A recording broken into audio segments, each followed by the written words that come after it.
병원에 가야만 질병을 진단하는 것이 아닙니다. 때로는 우리 몸의 증상을 통해서도 우리 몸이 가지고 있는 질병과 문제를 어느 정도 파악할 수도 있는데요. 질병이 생기기 전에 우리 몸은 반드시 증상을 통해서 이야기를 합니다. 그때 질병이 생기기 전에 우리 몸에서 면역이 떨어지는 증상들을 먼저 이야기를 하는데요. 그 부분에 대해서 오늘 살펴보도록 하겠습니다. 면역이 떨어졌다는 신호 몇 가지를 제가 말씀드리겠는데요. 첫 번째는 자주 피곤하다는 부분입니다. 물론 우리가 피곤한 라이프 스타일을 통해서 피곤할 수도 있고 잠을 안 자서 피곤할 수도 있지만 이유 없이 일반적으로는 괜찮은데 특별히 더 피곤하다라고 느껴질 때 반드시 면역력이 떨어져 있는 부분을 살펴봐야 됩니다.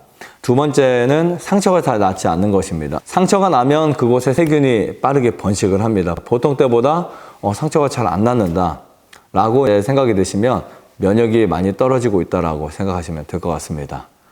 이런 경우에는 설탕과 또 과식과 육식 이런 부분들이 면역을 떨어뜨리는 주범이 되기 때문에 특히 단 음식들을 피해주는 거 추천드립니다. 그리고 1년에 한두 번밖에 걸리지 않았던 감기들이 어느새 보니까 한 3번, 4번, 5번 이렇게 감기에 걸리는 횟수가 늘어난다라고 보시면 사실 면역이 떨어지고 있다는 증거이기도 합니다. 그래서 몸이 약한 경우, 면역력이 떨어진 경우에 감기가 잘 걸리는데요. 이게 또 오래 가는 경우가 있어요. 그런 분들은 면역력을 좀 점검하시는 것이 좋다고 생각합니다.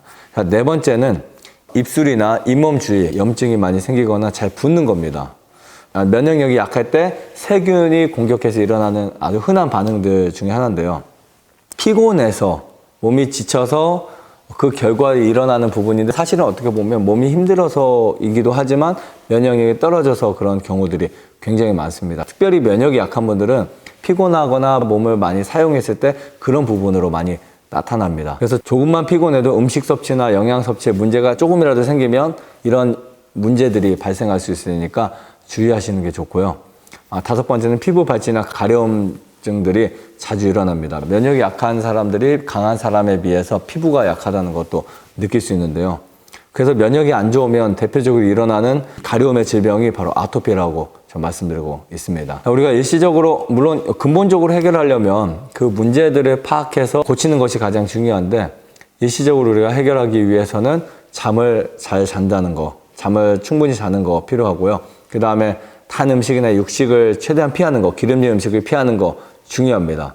많은 스트레스를 받지 않는 것도 중요하고 만약에 이것을 우리가 좀 더 개선하고 싶다 아니면 내가 지속적으로 관리를 하고 싶다라고 생각되는 분들은 프로폴리스나 추출물, 미네랄 소금 이런 것을 드시게 되면 면역력에 굉장히 큰 도움이 됩니다.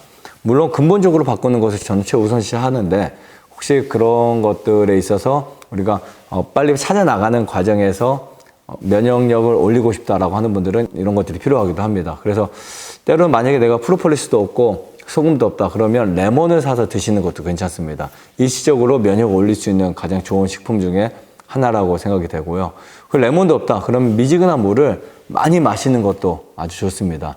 이렇게 해서 면역을 관리할 수 있는 거 정말 좋고 면역이 떨어졌을 때 이런 증상들을 잘 파악해서 몸을 관리하는 것이 우리 몸을 지킬 수 있는 가장 큰 지혜라고 생각이 됩니다. 이렇게 면역을 잘 관리하셔서 더 건강한 삶을 사시기를 바라면서 마치도록 하겠습니다. 감사합니다. 좋아요, 구독, 안내자전 눌러주세요.